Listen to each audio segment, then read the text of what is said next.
Hey, this is Jamie. Welcome back to another episode of The Experimental Gardener. It is, let's see, today's the 17th of May here in West Kentucky. We've got a little bit of overcast day. Finally starting to warm up a little bit. We have really been struggling for the last month to even hit mid-60s, and we're finally starting to see some temperatures close to normal. So I want to show you something today just real quick. This is going to be a short video.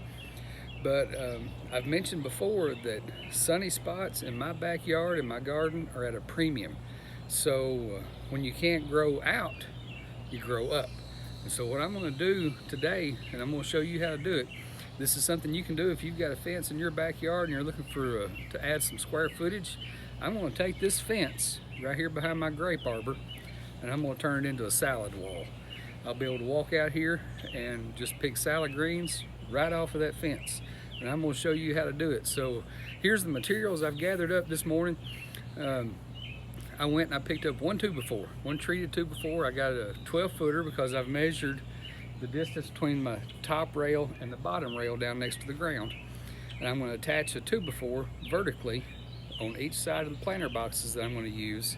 I'm going to attach it straight to that fence, and then I'll attach the planter boxes to that, fill it up with dirt, drill some drain holes, and I have seedlings that are already ready to go in. So I'm gonna get my tools out. I've already cut my 2x4, and we're gonna start mounting some 2x4s onto the fence. And then I'll be back in just a few minutes and show you how to put the boxes on. Be right back. Okay, that's done. See how quick that was, just a few minutes? I cut the two 2x4s, the length I needed to be able to screw them to all three of the fence rails. 2 screws to each one. I took my 4-foot level, made sure they were plumb. I'm OCD like that. You don't have to do that, but I do. And the next thing we're going to do is I've got my planter boxes. I just picked up 3 of these. They're 36-inch planter boxes. This is the important thing. You need drain holes on the bottom of them. So I'm going to take this is a little bigger than an 1/8 inch drill bit. I'm just going to drill some holes right through these planter boxes so that they'll drain. Then I've got some fender washers and some screws. I'll mount these to the fence rail on my vertical 2x4s, and then they'll be ready to plant. I'm probably going to space mine out 18 inches apart, something like that, because all that's going to go in these boxes, at least for me, is just salad greens. So I've got some Swiss chard that's ready to be transplanted. I've got some lettuce, some spinach, some kale, those kinds of things. And so I'm going to use this for my salad garden. Now, it shouldn't take just a few minutes to get these boxes mounted, so I'll be right back. Okay, I just noticed something. May not be a big deal to you, may not be a big deal to me, but it is something that caught my attention, and I just want to bring it up. These boxes, see how they're shaped? If I just screw them to the verticals, they're going to sit at an angle. Now to me, that's really not that big of a deal, but if you want yours to sit level, then you may need to come in right back in here and add some spacer blocks behind the planter boxes and just attach those to the 2x4s that we have screwed to the fence. For me, it's not going to be that big of a deal unless I start having soil washing out. If it becomes a problem, then I'll just go in, I'll pop these boxes back down, I'll put a spacer behind the bottom edge of the planter box right here, and that'll level it up instead of it sitting like this right here. So it's little things like that that can kind of catch your attention. And like I said, I don't think it's going to be a big deal for me, because whether the box is sitting like this or like this, the plants are going to go straight up anyhow. So it's not a deal breaker for me. So, hey Arlen, be right back. Okay. The boxes are mounted. I'm not sure I love it. Remember, this is the Experimental Gardener. Here's why I'm not sure that I love it. I'm not really concerned about the angle of the boxes, except for one thing. I'm afraid that once I get the soil in and I get them full of plants, the middles of these boxes are going to want to bow out. They're really inexpensive boxes. They were like 10 bucks a piece, but they're not really designed to hang on a wall like this. They're designed to sit flat on a patio or something like that. So I'm gonna go ahead and fill them up with soil. I'm gonna go ahead and transplant my seedlings, and then I'm gonna watch them. And if it turns out that it is trying to bow in the middle, I'm afraid that then I will have soil washing out, which may wash my plants out. One of two things: I just take them down, put them on the ground, or I go ahead and kick the boxes out at the bottom and put a spacer behind them, and that should fix that. Now, why have I done this? A few reasons. Square footage in my backyard is at a premium, so I don't have a lot of room anyhow.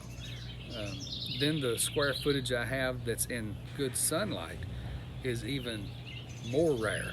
So I'm really struggling with what I can fit into my sunny spots, what I can grow in my shady spots. This gets plenty of sun during the day. At least it did before I built the grape arbor. We'll see how that works. But the other reason is I've got a dog. Perry is my main man. I rescued him from the shelter. He's 4 or 5 years old when I got him. I saved his life, he saved my life.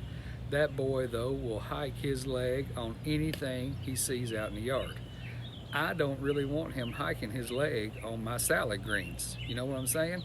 So if by getting them up off the ground a little bit, little Perry can't reach them. So if there is an ulterior motive to this, that's it. So now I've got peat moss and potting soil in the back of my truck. I'm gonna go get it. I'm gonna fill these boxes up. I'm gonna watch the front edge and see what kind of bowing we get as I get the dirt put in there. And then we're gonna transplant some seedlings. Stick around.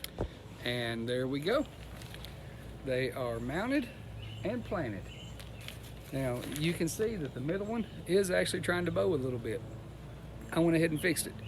This is one of the cool things about being a contractor.